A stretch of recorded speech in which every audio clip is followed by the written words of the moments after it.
Hey everyone, Aaron and Gavin here with the Noble Dram. On this episode, we're going to cover what is bottled in bond whiskey, and does it matter when we pick a bottle?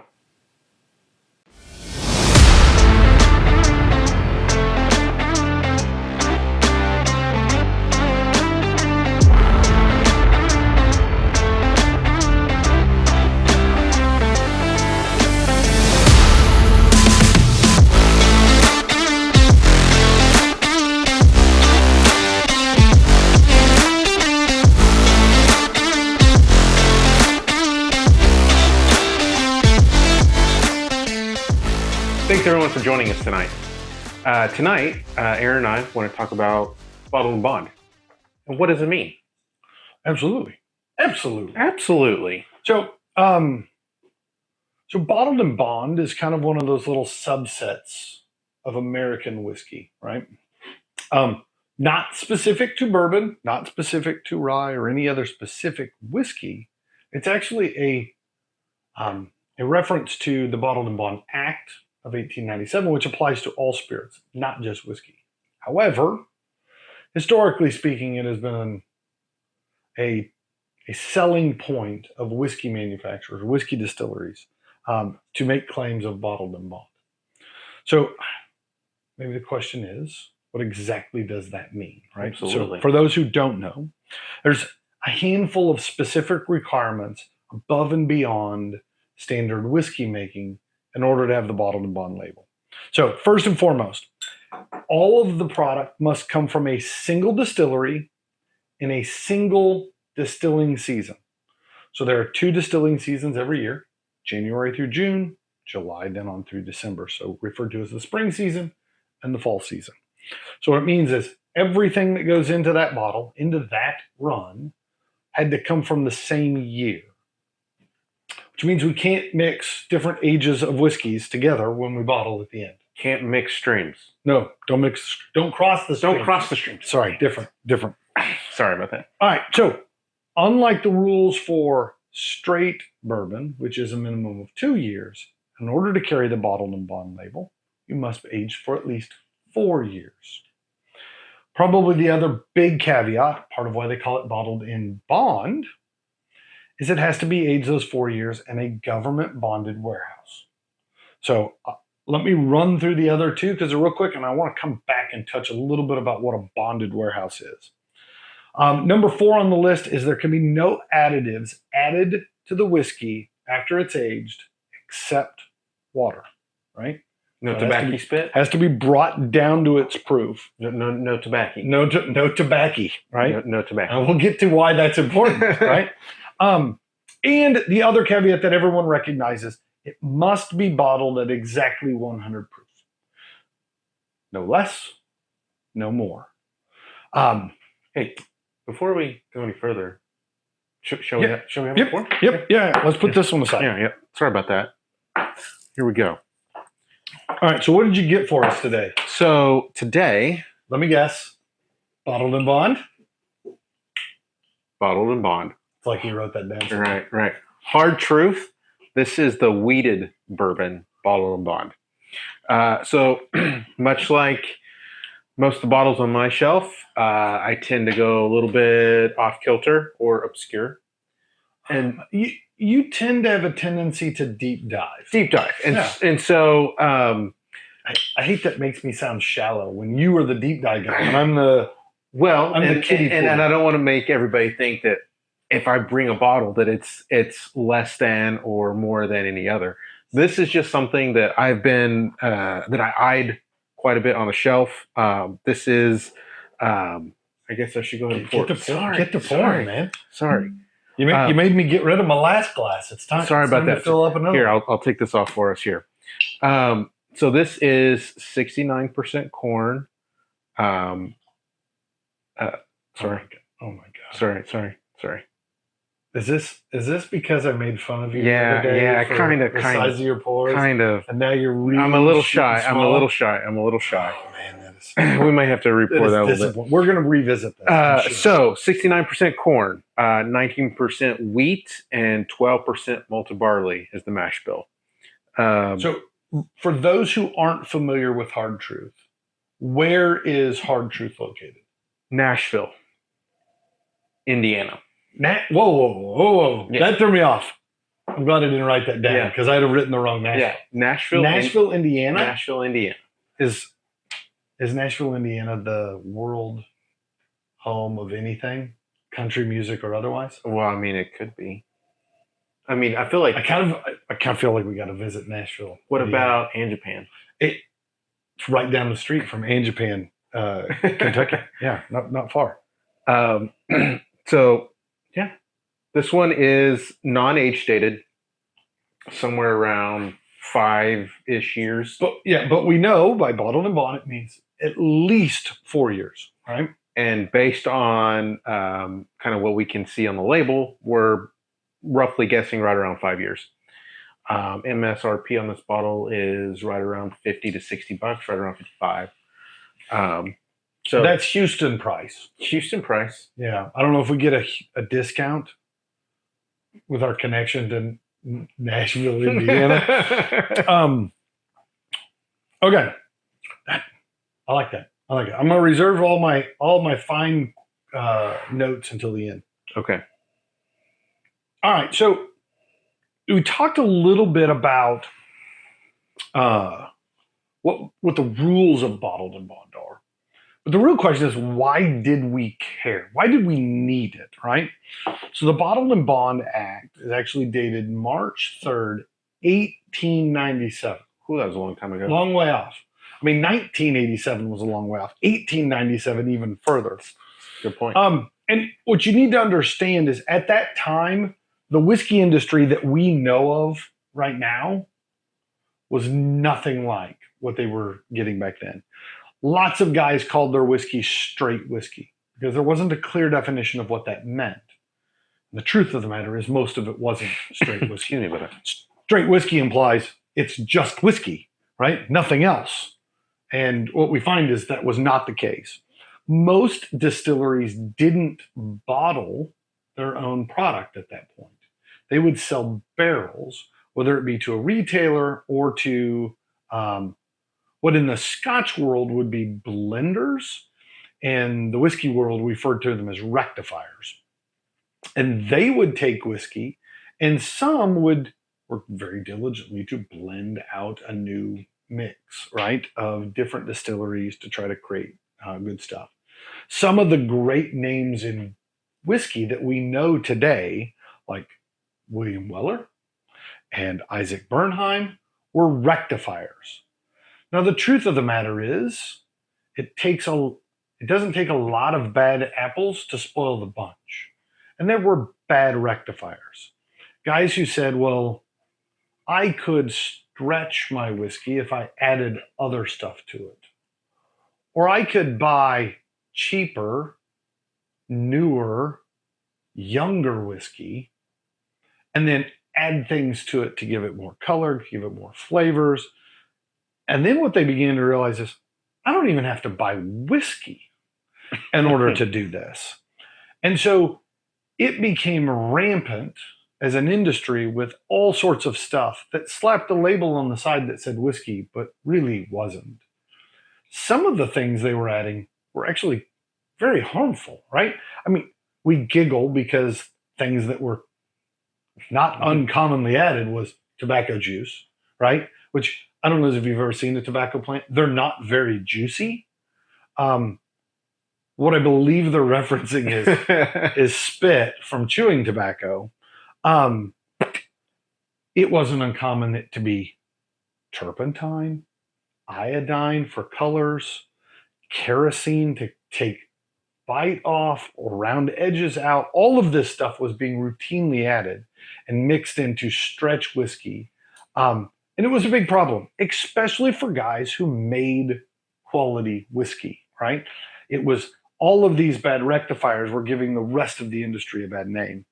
And so there began to be this push amongst distillers to, man, what we really need is some sort of protection act, some sort of government oversight that says we've monitored the process, we've looked at what they're doing, and what you're getting is actually what it says on the bottle.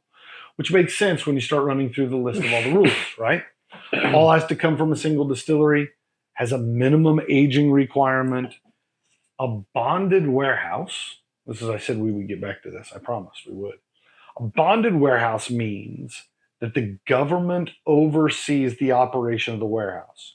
So at its time, all of these distilleries that had bonded warehouses also had an office for the excise tax guy, right? The government official. And the door to get into the warehouse had two keys. One the government guy had, and one the distillery had. And you couldn't get into the warehouse to get whiskey in or get whiskey out without having both parties present. And so the idea was it kept the distilleries from pulling stuff out, altering or doctoring up barrels when no one was looking. And so what it told you then was that what made the bottle was actually what was in the bottle. So in a really funny way about it, what eventually becomes the FDA is built out of what they referred to as Consumer Protection Acts. The very first Consumer Protection Act we ever had in the United States, the Bottled in Bond Act of 1897. So we clearly had our priorities right as a country.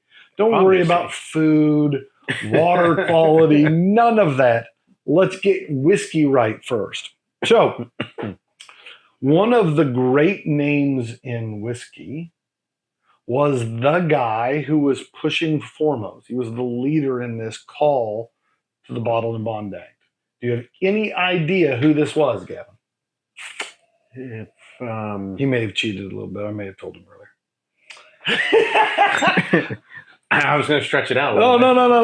Really thinking. People want to see it. I think. Was it a Colonel?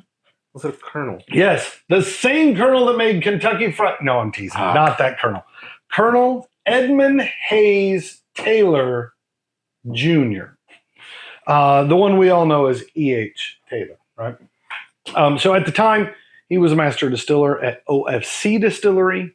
OFC Distillery no longer exists anymore. It's actually now Buffalo Trace, right? So, which explains why Buffalo Trace makes a bourbon called E.H. Taylor. We'll get to that later. Hint, hint. No, so that's really what it came about. Is this the industry as a whole had gotten to a point where nobody trusted that when I went and bought something, that's really what I was getting. And so the government stepped in and said, okay, we will create standards by which then people can say, it says Bottled in Bond on the label. The label has been reviewed by the government to make sure it's authentic. All of the information that I'm expecting is listed there. And now I feel comfortable. I feel confident when I buy that whiskey, I'm getting what it says it is. So back to the bottle set in front of us. Yes. Right? I may need another pour because you poured light. I don't know what to tell you. It's the first time ever. All right, so I think I'm done with I was going to say preaching, and I don't think that's the appropriate. Preaching's wrong there. The lesson plan. I'm really proud of myself. I didn't use PowerPoint at all. You didn't curse at all? I probably will before the episode's up. But yeah, maybe I'll go back in and add some text or something on the screen when we do it. Blank. Yeah, so right off the bat, I expected, with it being a wheated bourbon, it to be very sweet and soft. But it's not very sweet and soft. It's actually got a bit of bold flavor to it. I mean, it doesn't have rye bite, right? It's not that. But there's more going on than what I think of in a wheated bourbon. And I'll be honest, this is prompting me to think I need to do some more research. Because we talk about sour mash whiskey a lot. Right? So you want to tell them what sour mash means? So sour mash is basically when you reuse some of the ingredients from a previous distillation. So, or mash, I guess I should say. It's the sourdough bread of whiskey. Right. Like you keep a little bit of the last batch as the starter for the next batch. Right. So sweet mash is all new ingredients. That's the only difference. There's no carryover at all. There's no carryover. See? So this is the part where I learned something. So not only is it sweet mash, but it's wheated, and so it's, to me, very sweet. On the nose, I get kind of like a toasted caramel. Yeah, like almost to toffee. Yeah. Right? Like it. Like sometimes caramel is a little softer and a little lighter. Like this does feel like it has gotten. If you're burning sugar on the pot, on the stove, right? Like it feels like I've gotten into that toffee realm. Like right off the bat, I think, man, this would be good with a handful of peanuts. Like a little peanut butter brittle kind of vibe going on. I don't get peanuts in there. I'm saying it would. I think it would be tasty with peanuts. No, I get it.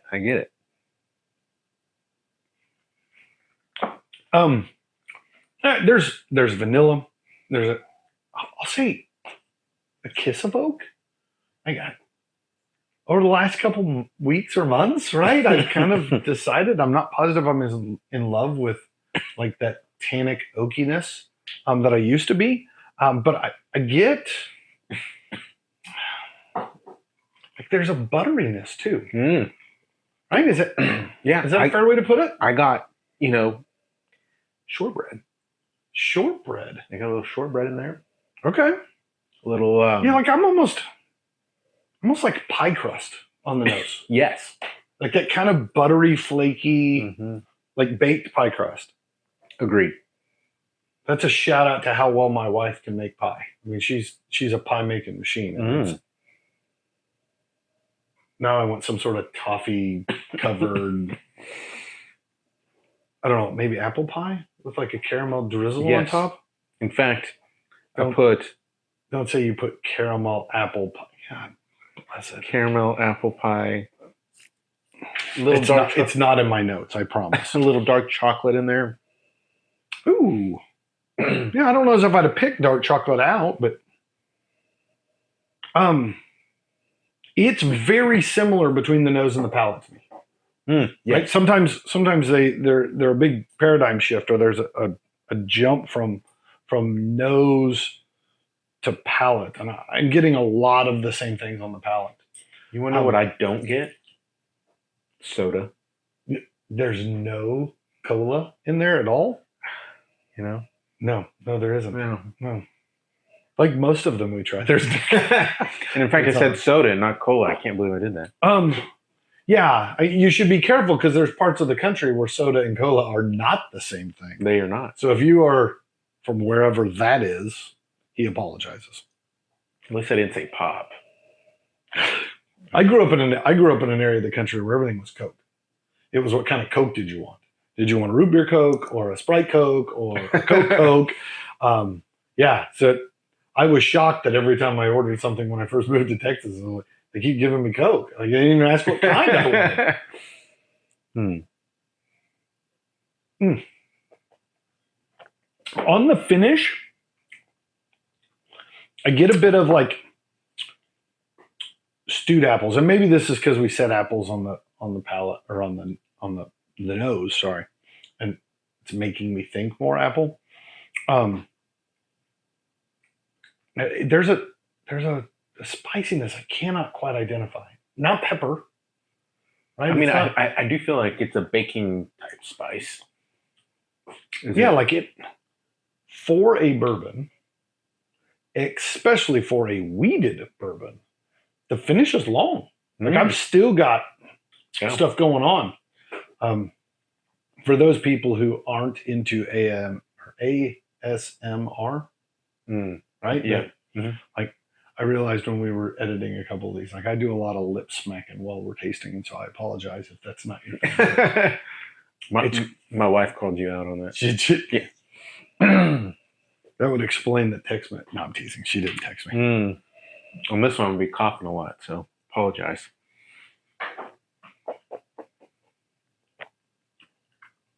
That's quite tasty. Yeah, that's quite tasty. I enjoyed it. I mean, obviously, I've enjoyed the bottle quite well.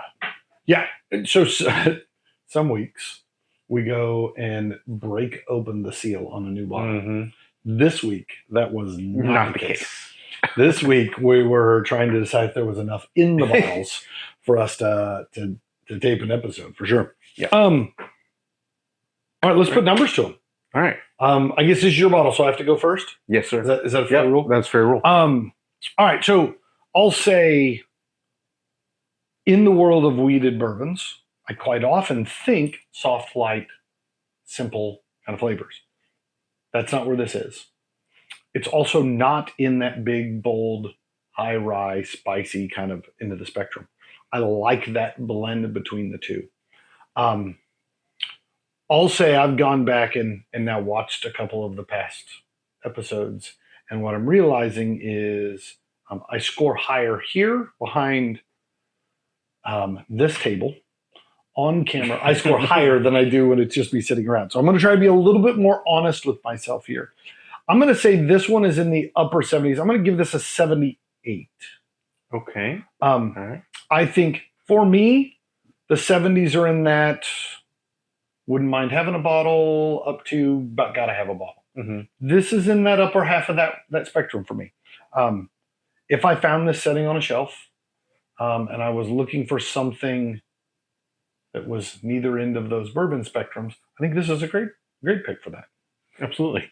Right. Who knew Nashville, Indiana was making such good weeded bourbons? So good. All right, how about yourself? This one, for me, obviously I quite enjoy this bottle. I'm setting more like an 83 on this one. 83. Yeah. My goodness. Yeah, it's really good. I'm a sweets kind of guy, so I'm a sucker for the weeders. This one packs a little bit more, as Aaron said. It's not just crazy bold, but it packs enough into it that yeah, man. This to me is delightful. It's something that I could sip every day. Like, to me, this is like an everyday sipper for me. Yeah, the problem is when you're as big of whiskey drinkers as us, every whiskey is kind of an everyday sipper, right? I mean, I got a few. Again, I'm going to go back to that. Like, if what you are looking for in a whiskey is, I want something really, really smooth, right? Like, you're at the light end, weeded, almost Irish kind of just, there's nothing to be off-putting about it. Just so light and smooth, right? This one's bigger than that. Mm-hmm. It's also not the far end of the spectrum either, which I think is a nice little blend. So if you haven't had a chance, go get your bottle. Absolutely. If you want, give Gavin a call. Come by the house. He says guy. He says he's got it sitting around every day. He's ready for it. I know a guy. He's ready for it. All right. My second favorite part of every episode. Your report. No, when we get the second bottle out. Oh, doesn't matter. And I don't care right. I don't care what order. All right. Switch out the glasses. All right. Glass number 1, glass number 2. Oh, shoot, they're empty. All right. So, ooh, that was a close one. I said you can't do Bottled in Bond episode without paying homage to the man, the myth, the legend that brought it about. So E.H. Taylor. Now, this is the small batch. I wanted to get one that I thought there was at least a reasonable chance people out there have also tried or at least could get their hands on. Plus, you pick the one that comes in the tube because such a great reveal. What a beautiful bottle. Beautiful bottle. Look how much you have left. Yep, just a little bit. Okay, so E.H. Taylor small batch.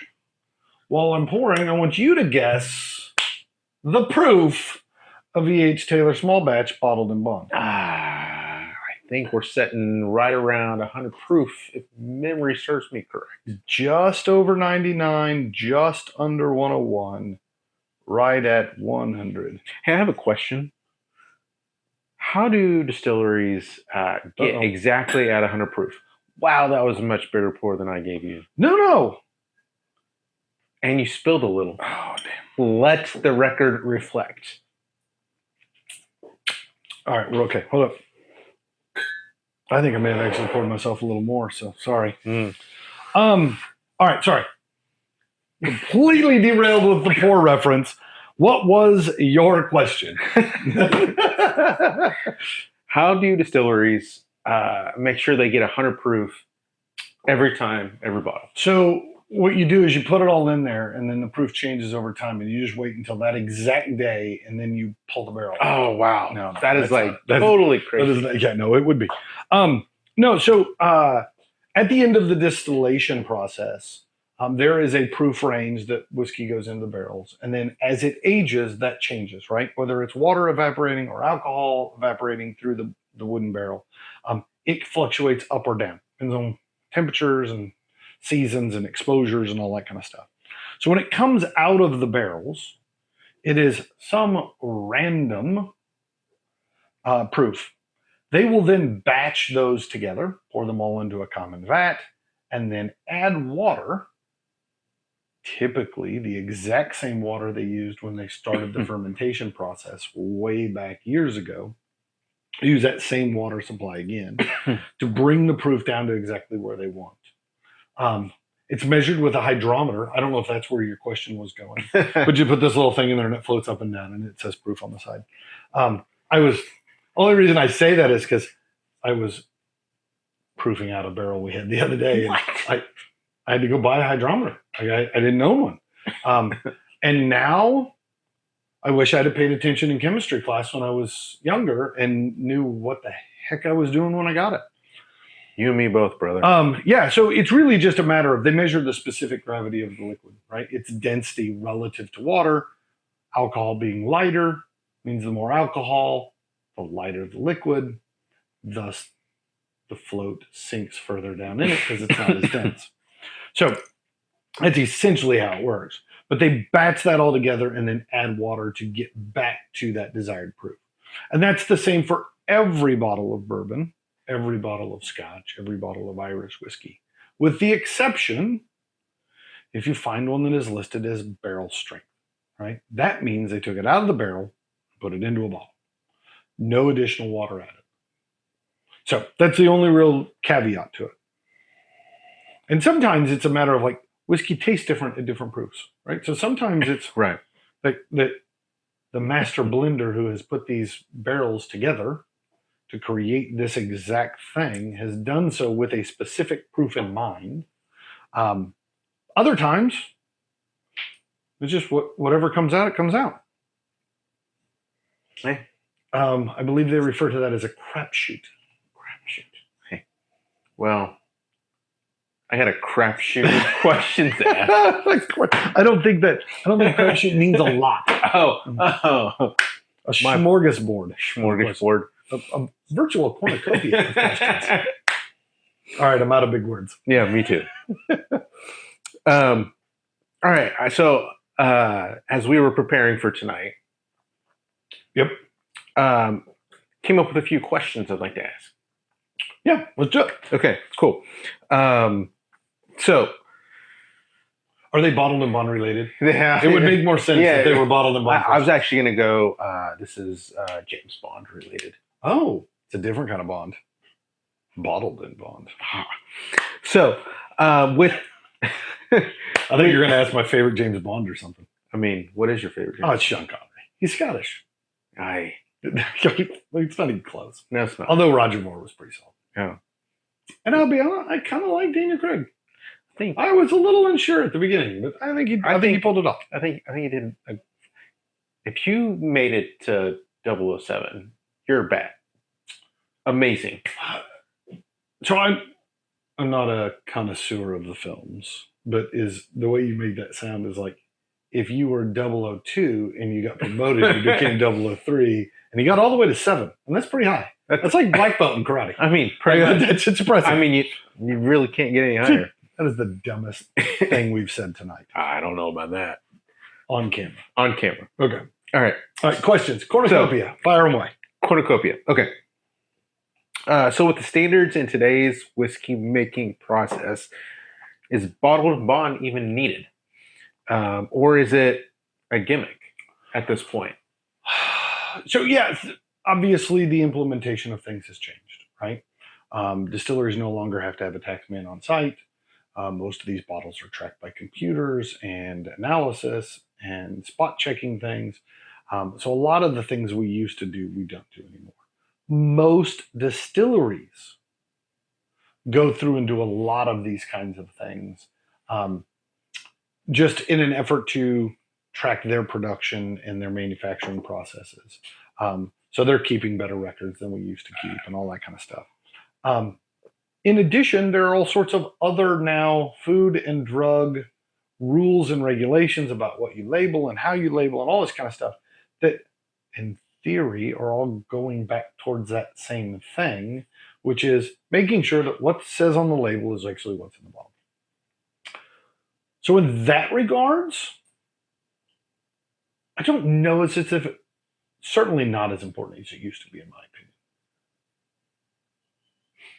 But I think part of what makes whiskey whiskey is the tradition behind what went into it. And so I like the idea of there being a tradition of this is how we've done it for hundreds of years. Also, it's an easy way when you walk in to identify that's one that I know it's been aged more than the stuff that doesn't have an age statement, right? I know it's proof, right? I know it's not too low. I know it's not too high. There's things about it that do kind of help the consumer make a selection while standing in the aisle of the bottle shop, as you say. So yeah, I think there's some value to it. I don't think it's nearly as impactful as it was when it first came out, right? I can't imagine walking in and being like, I really hope the whiskey I'm buying today doesn't have somebody's chewing tobacco or they've soaked leather in it, or like, who knows what all went into these things. Right. No, I think that's fair. I am kind of in the same boat. I love history, so I think keeping up with the tradition makes a lot of sense. So I'm lock, step, and key, as they say, in that regard. Quality entertainment is when you disagree with me. So you have to start calling me wrong at some point. Wow. Even when you agree. You're wrong. All right. Fair enough. All right. So here's a personal question. Okay. If you were walking down the aisle of your favorite bottle shop. Different aisle. Sorry, I was heading in a different direction. Oh, I don't know where you're going. Could be walking down the aisle. Are you going to be in a white dress? No. Oh. I'm a tuxedo guy. Oh. Come on, Joe. Oh, sorry. So if you're walking down the aisle of the bottle shop, as I like to say, and there was 2 bottles and they're from the same distillery. One of them is bottled and bond and the other one is not. Take me through kind of a process of how you would pick between the two. Would there be a difference? Yeah, I think at first thought process is maybe I don't really care, right? There's part of you that says, okay, I understand they came from the same distillery. They're probably using a very similar process, quite possibly the same recipe between the bottled and bond and non-bottled and bond. Maybe different, right? But I'm not positive just the words bottled and bond printed on the label tell me that one's better than the other one, right? When I was relatively new to my whiskey journey, 100 proof was pretty hot stuff, right? So when you were like 12? Yeah, like 13. I was still, before I had the room, right? No, so like this idea that sometimes there for sure was a time in my life where I wanted something that was smooth, that didn't have any bite, that like went down easy, so to speak. And now in my whiskey journey, I'm looking for something that's got a little more going on. And so there was a time where I would have thought 100 proof's too high. I'm looking for something that's 80, 85. And now I quite often am looking for something that's 110, 120, right? So also depends on what you're using it for, right? We talked a little bit about cocktails the other day. Like there are some whiskeys that I think make great cocktails, but that doesn't necessarily make them great sipping whiskeys, and vice versa. So yeah, I think I delve beyond just the bottled and bond and to get an understanding of what all went into the different bottles before I really make a decision. So I'm not positive. I'm not going to say it's like a primary influencer. Yeah, if I'm staring at a non-age statement whiskey and a bottled and bond version from the same place, and they're both, one's 85 and my bottled and bond is 100 proof, I'm gonna take the bottled and bond, right? That feels to me like a pretty simple decision. You get into some of their specialty releases that aren't bottled and bond, like maybe it doesn't matter as much in those instances. So, Okay. How about yourself? You're wrong. No, sorry. And deflated. No, for me, for the hard truth that we shared earlier, that was a bottle that I actually bought as a gift for someone. And they never got it. Because of course. We'd like to apologize to whoever it was, didn't get a birthday gift because Gavin drank theirs. So, you know who you are. You know who you are. Sorry. But I wanted to buy this bottle for them, and I also had been eyeing it a little bit. And so, but there was a sibling bottle next to that wasn't bottled and bond. And so I had to kind of pick between the two for this gift. And I felt like, well, the bottle and bond, I felt like was going to be kind of just not standard, but like I know, well, I guess standards is a good way of putting it. There were standards I knew that were going to be a part of this bottle. And so I chose that, and I wanted to get a bottle for myself as well. So if we had a conversation about it. No, you didn't. You bought them the regular bottle and kept the bottle and bottle for yourself? No, we both got the bottle and bottle. Okay. All right. Never mind. I'm okay with that. I'm okay with that. So in that instance, as I was walking down the aisle and I saw these two, one bottle and bond, the other not, I chose the bottle and bond. Okay. I got another question. You ready? You ready for this? Yep. So, in a previous episode, we talked about the best bang for the buck. Okay. Right? So I vaguely remember that. Vaguely? Yeah. It was a while back. We talked about, best bang for the buck. And so for the budget conscious sippers out there, me being one of them, if you see a bottled and bond on the shelf, do you feel like dollar for dollar that is going to be the best bottle for the money, because you know there are standards that specific bottle had to abide by? Man, so kind of harken back to what we talked about in the previous episode. The problem with bang for the buck is it's bang and it's buck. And so, yes, I think there is quality associated with bottle and bond. Mm-hmm. But if it comes at a premium and a high price tag, you lose the bang for the buck side of that argument. Mm-hmm. There are a lot of bonded whiskeys that are relatively cost effective. So they certainly win on the buck side of things, mm-hmm. but may or may not win on the bang side of the equation. I can think right off the top of my head, one Whiskey Advocate's #1 whiskey in the world. So I went and bought it, even though I didn't think I was going to like it. So I apologize if there's any major Jack Daniels fans out there, but I'm not a Jack Daniels bonded fan. But I think I paid $22 or something like that for the bottle. Certainly wins on the buck side of the equation, right? Yeah, so I think I'm going to hold firm to the just because it says bottled and bond doesn't mean race out and buy it. I also don't think that just because it says bottled and bond, it's not a good one either, right? Like I think you can be on both sides of that. So I'm going to encourage you to drink lots of different whiskeys and understand exactly what your palate is, That way, then you have an understanding of what you like and dislike. I think knowing I like things that come from that distillery, or I like things that use that kind of grain profile, like I like things of roughly that age, those are much better foretellers of whether or not you'll like the next bottle than I think whether or not it says bottled and bond on the side. Hmm.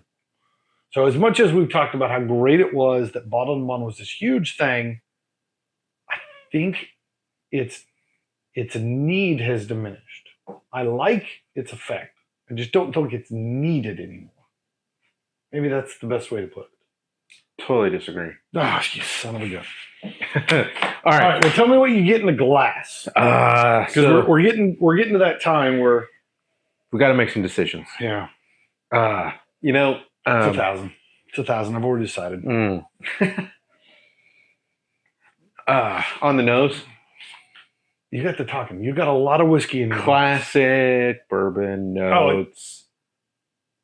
You expect good whiskey from Buffalo Trace, right?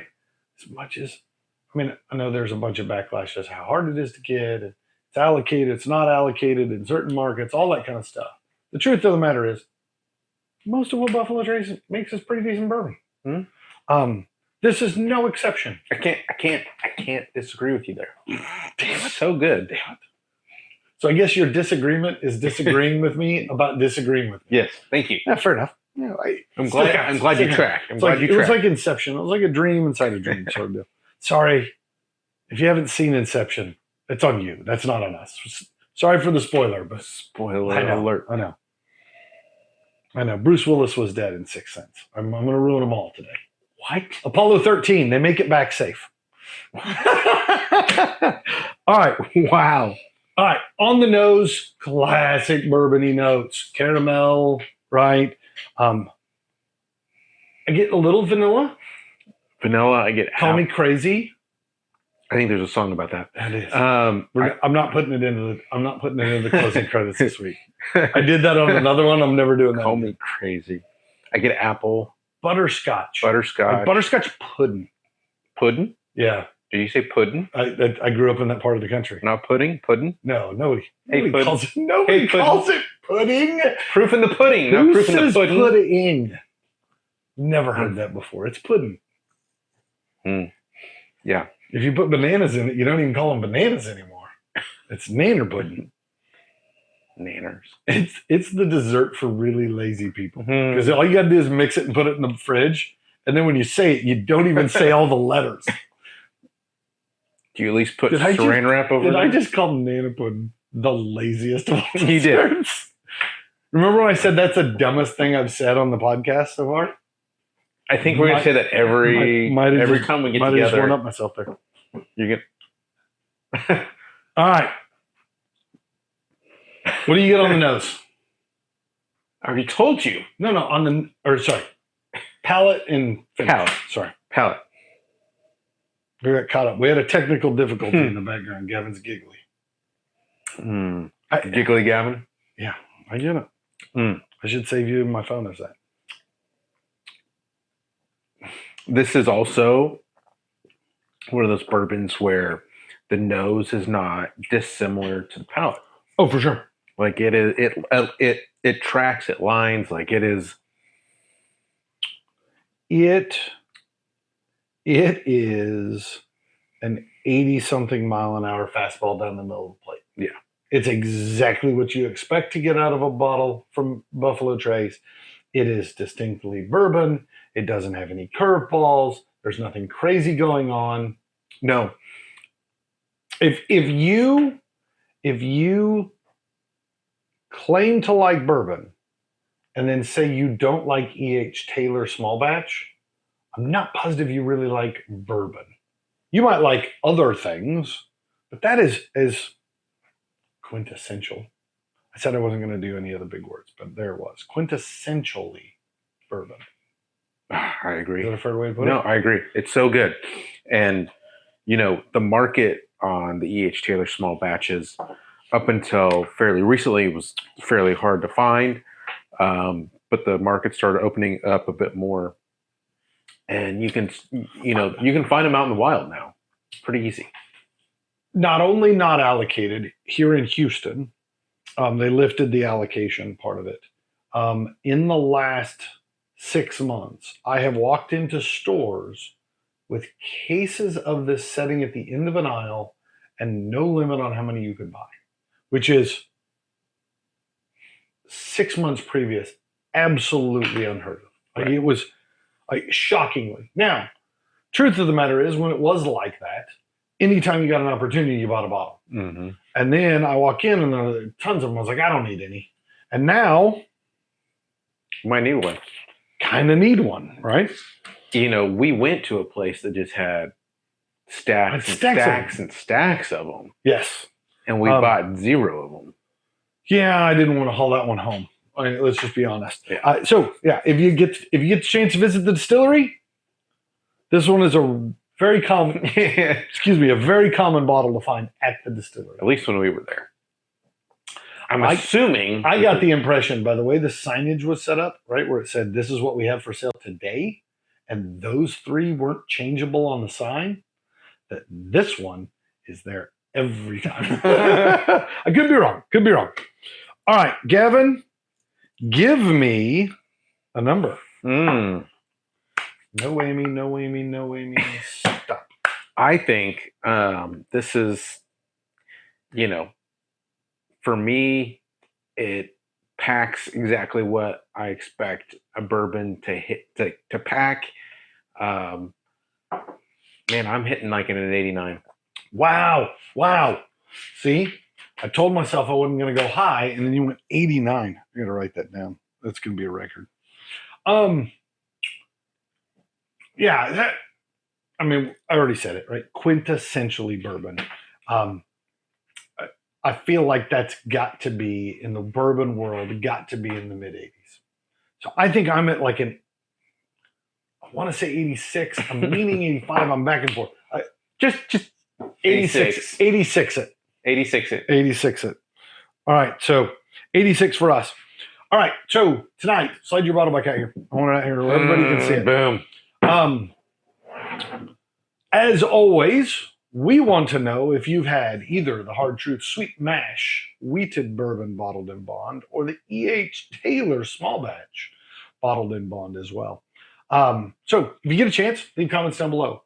Are there other bottled in bond whiskeys you would love to see us try, or ones that you've tried and you just really wanted to give them a shout out? So there's a whole slew of them. If you get a chance, go try a bottled in bond. Let us know what you think of it. We'd love to hear in the comments below. And normally at this point we would cheers and drink, but drink it all. You got to turn that sucker upside down. All right. Cheers. Brother. Slàinte. We want to thank you, our noble listener, for joining us. We believe each whiskey has a story, and so do you. So give us your thoughts by leaving a comment. And if you have a whiskey you'd like to see us share, let us know. You don't want to miss a single episode, so subscribe to our YouTube channel. And make sure to like and follow us on Facebook, Instagram, and TikTok to stay up to date on the Noble Dram. And if you find watching us difficult, you can always listen to each episode on Apple Podcasts and Spotify. As always, be noble and enjoy your dram responsibly.